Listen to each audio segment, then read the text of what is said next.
Hello students. आज हम class 8th से चैप्टर 7 जिसका शीर्षक है क्या निराश हुआ जाए का सेकंड भाग का अध्ययन करेंगे। हमने इसके पहले भाग में देखा कि किस तरह से लोगों के मन में जो एक आशा है, जो एक विश्वास है, वो उठ चुका है। वहीं लेखक कहता है कि जहाँ एक ओर हमारे मन में निराशा का भाव आ जाता है, वहीं हमें दूसरी तरफ जो है लोगों के अंदर अच्छाई देखनी चाहिए और जो अपने मन से निराशा का भाव है वो मिटा देना चाहिए। तो चलिए इसके दूसरे भाग में हम देखते हैं कि कहानी आगे क्या मोड़ लेती है। तो इसके दूसरे भाग, इस बात के पर्याय प्रमाण खोजे जा सकते हैं कि समाज के ऊपरी वर्ग में चाहे जो भी होता रहा हो, भीतर भीतर भारतवर्ष अब भी यह अनुभव कर रहा था कि धर्म कानून से बड़ी चीज़ है। लेखक का ऐसा मानना है कि जहाँ पर ऊपरी वर्ग में जो पैसे वाला समाज वर्ग है, जो अच्छी अच्छी पोस्टों पर बैठा हुआ है, जो जहाँ पर कि भ्रष्टाचार ज़्यादा है, अगर हम उनकी बात करें तो वहीं हम दूसरी तरफ उन्हीं वर्गों के लोगों को देखते हैं कि कहीं ना कहीं उनके मन में जो है वो धर्म का जो डर है कि लोग हम ये गलत काम करेंगे तो लोग हमें जो है गलत नज़रों से देखेंगे, तो वो बराबर बना हुआ है और वो चीज़ जो है उनके लिए क्या कानून से भी बड़ी है।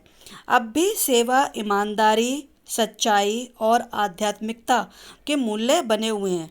लेखक कहता है कि दुनिया में ऐसा नहीं है कि सब तरफ बुराई बुराई है या अच्छाई नहीं है। लेखक बोलता है कि अभी भी दुनिया में ऐसा भी वर्ग है, ऐसे भी लोग हैं जो अभी भी सेवा, ईमानदारी और सच्चाई से अपना कार्य करते हैं। वे दब अवश्य गए हैं लेकिन नष्ट नहीं हुए हैं। ऐसा मानना है लेखक का कि भले ही ये चीज़ें कम ज़रूर हो गई हों हमारे आसपास से, हमारे समाज से, लेकिन अभी भी ऐसा नहीं हुआ है कि ये पूरी तरह से नष्ट हो गई हों। अभी भी अच्छाई और ईमानदारी हमारे बीच बनी हुई है। आज भी वह मनुष्य से प्रेम करता है। कौन? मनुष्य मनुष्य से। महिलाओं का सम्मान करता है, झूठ और चोरी को गलत समझता है। ऐसा नहीं है कि सब तरफ बुराई बुराई है। आज भी हमारे समाज में, हमारे आसपास जो मनुष्य हैं वो एक दूसरे से प्रेम का भाव रखते हैं, महिलाओं का मान सम्मान करते हैं।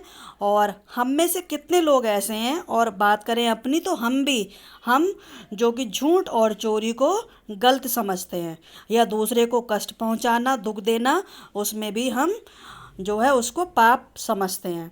हर आदमी अपने व्यक्तिगत जीवन में इस बात को महसूस करता है। समाचार पत्रों में जो भ्रष्टाचार के प्रति इतना आक्रोश है, आक्रोश यानी गुस्सा या क्रोध, जो समाचार पत्रों में हम आए दिन खबर पढ़ते हैं, समाचार पढ़ते हैं कि यहाँ ऐसा हो गया या वहाँ ऐसा हो गया, और उसको पढ़ के जो हमारे मन में जो क्रोध आता है, आक्रोश आता है, वो क्या साबित करता है? वो यह साबित करता है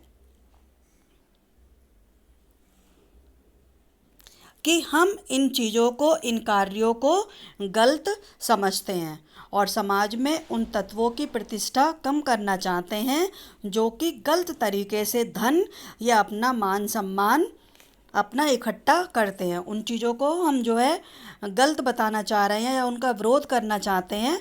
न्यूज़पेपर में जो हम समाचार पढ़ते हैं उसमें हम क्रोध के माध्यम से दोषों का पर्दाफाश करना बुरी बात नहीं है।